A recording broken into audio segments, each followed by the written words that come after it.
Imagina a gente fazer uma auditoria, mas uma auditoria daquelas bem rigorosas, no investimento de longo prazo.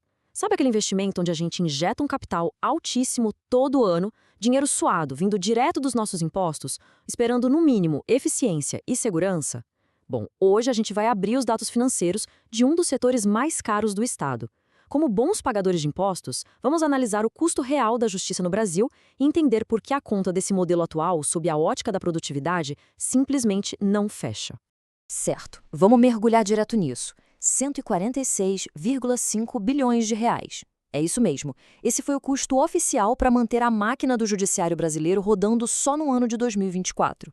É uma quantia, assim, astronômica. Se a gente olhar para esse montante com uma cabeça de empresário, de gestão mesmo, os relatórios mostram que esse valor representa um dos piores retornos sobre o investimento que a gente tem no setor público. Na prática, é um dreno gigantesco puxando a nossa economia real para baixo. E olha, essa auditoria não é baseada em achismos não, tá? Esses números vêm direto da fonte oficial. Pegando os dados do relatório Justiça em Números de 2025, do próprio Conselho Nacional de Justiça, a gente vê que o judiciário sozinho engole 1,2% de todo o produto interno bruto nacional. E não para por aí. Ele abocanha quase 2,5% de todas as despesas da União, dos estados e dos municípios somadas.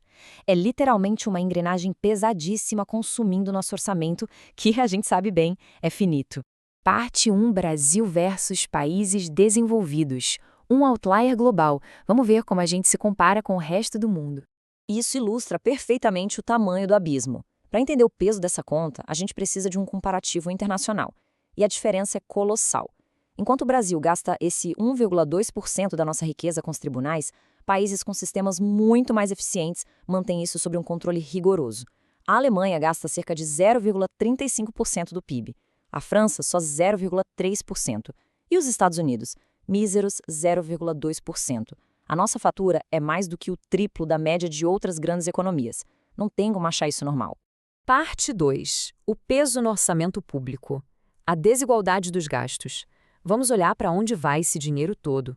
E aqui é que bate aquela indignação analítica. Quando a gente investiga como esse dinheiro é distribuído lá dentro, o desequilíbrio é brutal. Impressionantes 84% desse orçamento bilionário vão direto, quase exclusivamente, para bancar salários altíssimos e aposentadorias.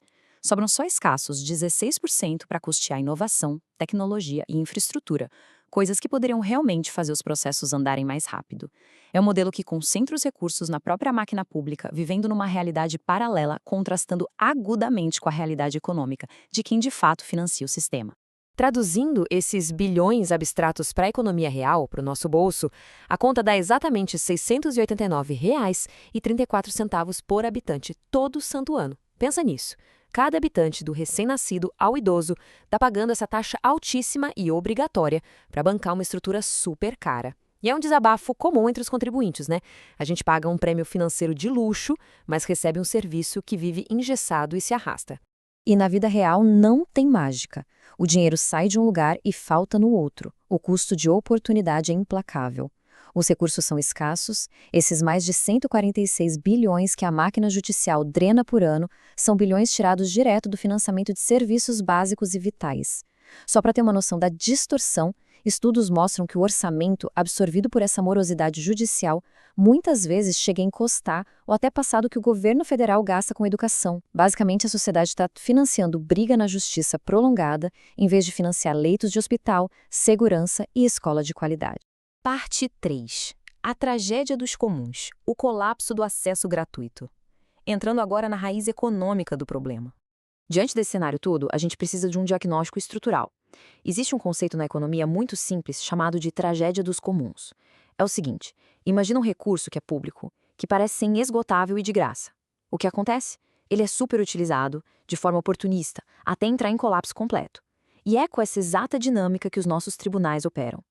Como o acesso à justiça no Brasil é vendido como gratuito na prática, e como não existe um risco financeiro real para quem entra com um processo absurdo, as portas ficam escancaradas. O sistema entope de vez, a lentidão domina e quem realmente precisa não é atendido. O resultado prático dessa ilusão de justiça grátis é insustentável. A marca de 30 milhões de novos processos caindo no colo do judiciário todos os anos. É uma avalanche. Uma burocracia alimentada por uma cultura que adora o litígio, porque, vamos ser sinceros, aventuras jurídicas quase nunca dão em nada. E especialistas já alertaram, não tem injeção de dinheiro ou de tecnologia que consiga dar conta de processar 30 milhões de brigas novas a cada 12 meses num modelo como esse. Parte 4. O caminho da desjudicialização. A solução é estratégica. É aqui que a gente começa a resolver. Então, o ponto crucial é o seguinte: a saída de verdade, aquela que protege a nossa economia e resolve o problema, não está dentro dos corredores dos fóruns, está fora deles. Ferramentas modernas como a mediação de conflitos, a conciliação e a atuação estratégica daquele advogado extrajudicial são as melhores rotas de fuga da burocracia do Estado. Significa aplicar a inteligência e negociação no lugar de simplesmente terceirizar a dor de cabeça para uma máquina engessada. E a diferença na hora de tomar a decisão é gritante. A via do litígio judicial tradicional é uma novela. Se arrasta por anos, tem custos ocultos que você nem imagina, acaba com seu emocional e, no final, você entrega o seu destino para o Estado. É totalmente imprevisível.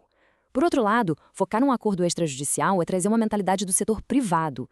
É ágil, é econômico, é você sentado à mesa de forma estratégica com profissionais capacitados, resolvendo a parada.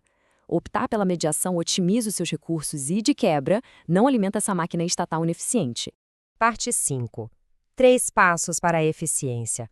Como otimizar nossos recursos. Vamos para a prática?